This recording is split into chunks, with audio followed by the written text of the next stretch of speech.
Assalamualaikum my YouTube family, how are you all? I hope you all are doing well. Today I am going to talk about on a disorder that is neurocognitive disorder. Let's start.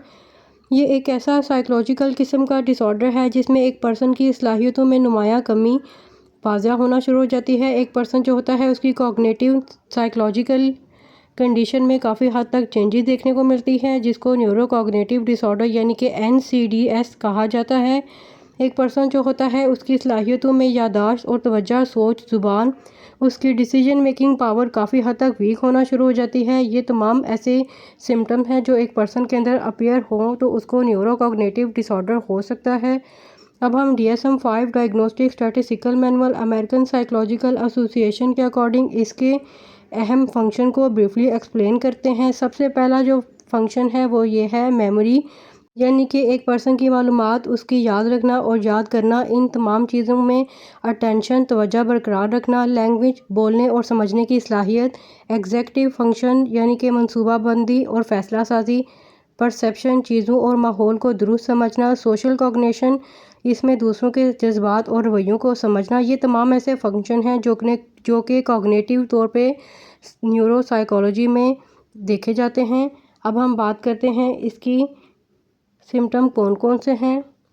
ये DSM-5 के according इसके symptom को briefly explain करने लगी हूँ। इसमें सबसे पहला जो सिम्टम है वो ये है, एक पर्सन जो होता है वो बार बार अपनी चीज़ें भूलना शुरू कर देता है। वो तवज्जो बरकरार रखने में उसको काफ़ी हद तक मुश्किल पेश आती है। वो सही अल्फाज तलाश करने में उसको मुश्किल पेश आती है। उसको फ़ैसला करने में काफ़ी हद तक दुश्वारी महसूस होती है। वो मसला हल करने की सलाहियत में उसको कमी वाक़या होना शुरू हो जाती है। एक पर्सन जो होता है वक़्त या जगह के बारे में कन्फ्यूजन का शिकार रहता है। इसके पर्सनैलिटी बिहेवियर में काफ़ी हद तक चेंजेस देखने को मिलती हैं। एक पर्सन जो होता है वो अपने रोज़मर्रा कामों में उसको बहुत ज़्यादा मुश्किलात पेश आना शुरू हो जाती हैं। अगर हम DSM-5 डायग्नोस्टिक स्टैटिस्टिकल मैनुअल के अकॉर्डिंग इसके आइडेंटिफिकेशन को ब्रीफली एक्सप्लेन करें, सबसे पहले इसमें एक जो साइकेट्रिस्ट होता है एक पर्सन की मेडिकल हिस्ट्री चेक करता है। मेडिकल हिस्ट्री क्या होती है मैंने अपने चैनल पे ब्रीफली एक्सप्लेन किया हुआ है, आप वहाँ पे जाके इस वीडियो को भी वॉच कर लीजिए। उसके बाद एक पर्सन का मेंटल स्टेटस एग्जामिन किया जाता है। उसके बाद एक पर्सन की कॉग्निटिव न्यूरोसाइकोलॉजिकल टेस्टिंग की जाती है। उसकी फ़िज़िकल और न्यूरोलॉजिकल एग्जामिन किया जाता है। इसके बाद एक पर्सन का ब्रेन इमेज और उसके लेबॉर्ट्री टेस्ट उसके डायग्नोसिस के अकॉर्डिंग किए जाते हैं। उसके बाद उस पर्सन के सिम्टम्स की वजह से उसके डिसऑर्डर को डायग्नोस किया जाता है। अगर हम DSM-5 डायग्नोस्टिक स्टैटिस्टिकल मैनुअल के अकॉर्डिंग इसके ट्रीटमेंट को ब्रीफली एक्सप्लेन करें तो सबसे पहले एक पर्सन को मेडिकल ट्रीटमेंट दिया जाता है, कॉग्निटिव रिहैबिलिटेशन प्रोवाइड किया जाता है, साइकोलॉजिकल सपोर्ट प्रोवाइड की जाती है।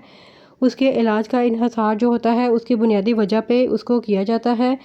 उसके बाद एक पर्सन को ऑक्यूपेशनल थेरेपी दी जाती है। ये तमाम थेरेपी जिसको मैं अभी ब्रीफली एक्सप्लेन कर रही हूँ उसको मैंने अपने चैनल पे सेपरेटली यानी कि इंडिविजुअली ब्रीफली एक्सप्लेन किया हुआ है, आप उसको भी वॉच कर लीजिएगा।